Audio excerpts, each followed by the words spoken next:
അപ്പോൾ എന്താണ് മതവിദ്വേഷ പ്രചരണം? നമ്മുടെ ഭരണഘടനയുണ്ട്. ആ ഭരണഘടനയുടെ ആദ്യത്തെ വാചകത്തിൽ നിന്ന് സെക്യുലറിസം മാറ്റണം, സോഷ്യലിസം മാറ്റണം.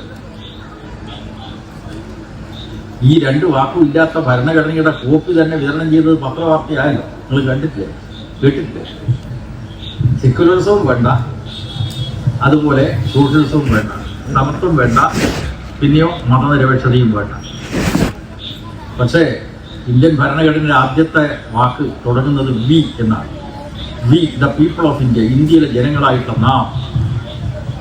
അതിപ്പോഴും ഉണ്ട്, അത് മാറ്റാൻ പറ്റില്ല. വി, നാം. ആരാണ് നമ്മൾ? നമ്മളിൽ നാനാവിശ്വാസികളാണ്.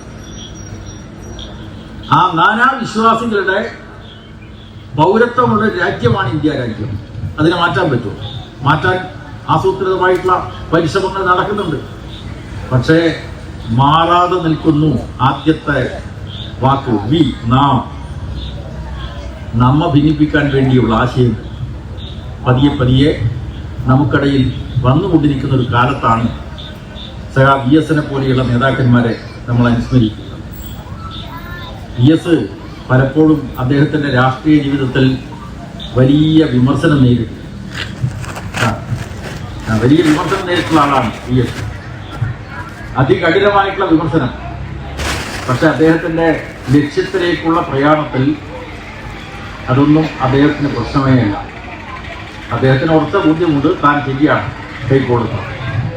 തീർച്ചയായിട്ടും ഒരു കമ്മ്യൂണിസ്റ്റ് നേതാവെന്ന നിലക്ക്, മനുഷ്യരെന്ന നിലക്ക് ഏത് നേതാവിനും പോരായ്മകൾ ഉണ്ടാവും, തെറ്റുകൾ സംഭവിക്കും. അവ കൂട്ടായ ചർച്ചയിലൂടെയാണ് തിരുത്തി മുന്നോട്ട് പോകുന്നത്. അതെല്ലാ നേതാക്കന്മാർക്കും എല്ലാ പ്രവർത്തകന്മാർക്കും ബാധകമായിട്ടുള്ള കാര്യം. സഹാ വി എസിനെതിരായിട്ട് പൊതുസമൂഹത്തിൽ നിന്ന് ഉയർന്നിട്ടുള്ള വിമർശനം എന്തായിരുന്നു? അദ്ദേഹം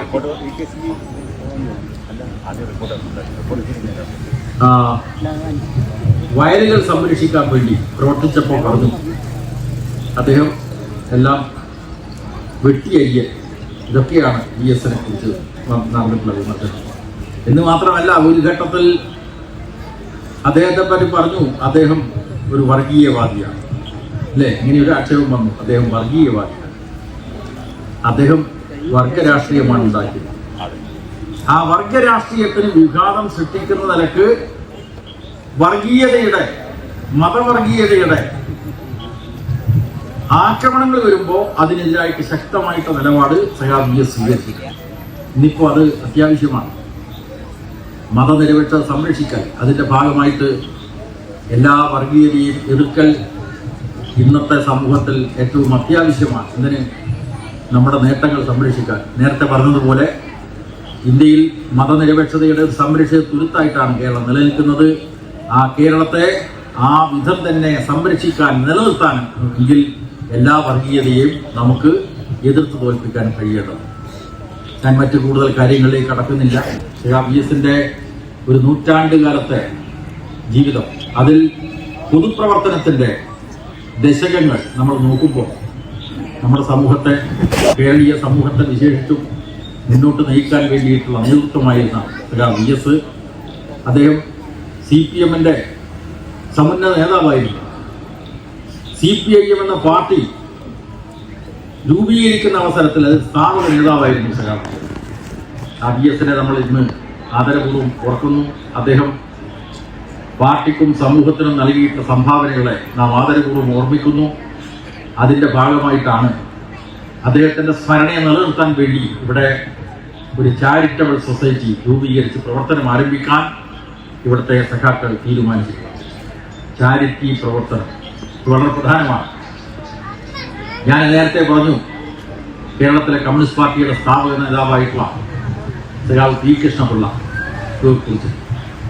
കൃഷ്ണപിള്ള അക്കാലത്ത് വസൂരി വന്നു, കോളറ വന്നു, ആളുകൾ കൂട്ടമായി മരണമടഞ്ഞുകൊണ്ടിരിക്കുന്നു. ആ ഘട്ടത്തിൽ കൃഷ്ണപിള്ള പാർട്ടി സഖാക്കൾക്ക് സർക്കുലർ അയച്ചിട്ട് പറഞ്ഞു, നിങ്ങൾ ഓരോ രോഗിയുടെയും വീടുകളിലേക്ക് ചെല്ലണം, നിർഭയമായി കടന്നു ചെല്ലണം. എന്നിട്ട് റേഷൻ വാങ്ങാൻ കഴിയില്ലാത്തവർക്ക് നിങ്ങൾ റേഷൻ വാങ്ങിച്ചു കൊടുക്കണം, പരിചരണം നൽകണം. അതാണ് കൃഷ്ണപിള്ള കമ്മ്യൂണിസ്റ്റുകാരെ പഠിപ്പിച്ചത്. അത് ബോൾഷെവിക്കിന്റെ അജണ്ടയായിട്ട് മാറണം എന്നാണ് കൃഷ്ണപിള്ള നിർദ്ദേശിച്ചത്. അതേപോലെ മഹാനായിട്ടുള്ള വിപ്ലവകാരിയായിട്ടുള്ള സഖാവ് VS-ന്റെ നാമധേയത്തിൽ ഇവിടെ ഒരു ചാരിറ്റബിൾ സൊസൈറ്റി രൂപീകരിക്കും. ഇവിടുത്തെ ഓഫീസ് ഞാൻ കണ്ടു. ഒട്ടേറെ പ്രവർത്തനങ്ങൾക്കുള്ള ഉപകരണങ്ങൾ അവിടെയുണ്ട്. അതായത് കിടപ്പ് രോഗികളെ പരിചരിക്കാനുള്ള ഒട്ടനവധി ഉപകരണങ്ങൾ അവിടെ ആളുകൾ സംഭാവന നൽകി. അതൊക്കെ ഓഫീസിൽ സൂക്ഷിച്ചിട്ടുണ്ട്. ഞാനിവിടുത്തെ VS സ്മാരക ചാരിറ്റബിൾ സൊസൈറ്റിയുടെ പ്രവർത്തകന്മാരോട് പറയുന്നത്, അതെല്ലാം നിങ്ങൾ ചെയ്തിട്ടുള്ള കാര്യങ്ങളൊക്കെ നല്ല കാര്യം തന്നെ.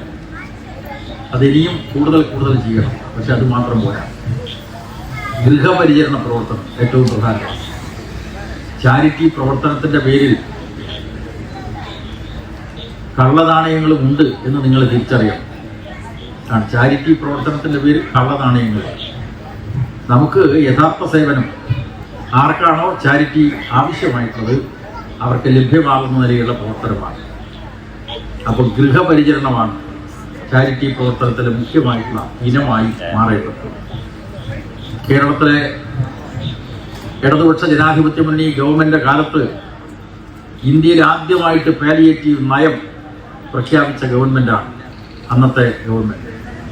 ആ പാലിയേറ്റീവ് നയം 2019 വീണ്ടും പരിഷ്കരിച്ചിട്ടുണ്ട്. ഇവിടുത്തെ പഞ്ചായത്ത്, വാഴയൂർ പഞ്ചായത്ത് ഭരണസമിതി, അതിൻ്റെ പ്രസിഡന്റ്, മറ്റ് ചുമതലപ്പെട്ടവരൊക്കെ ആ പാലിയേറ്റീവ് നയത്തിൻ്റെ പരിഷ്കരണം വന്നിട്ടുള്ള ആ നിർദ്ദേശങ്ങൾ കൃത്യമായി പാലിച്ചു കഴിഞ്ഞാൽ ഇതുപോലെയുള്ള സന്നദ്ധ സംഘടനകളെ സഹകരിപ്പിച്ചുകൊണ്ട് നമുക്ക് മുന്നോട്ട് പോകാനാണ്.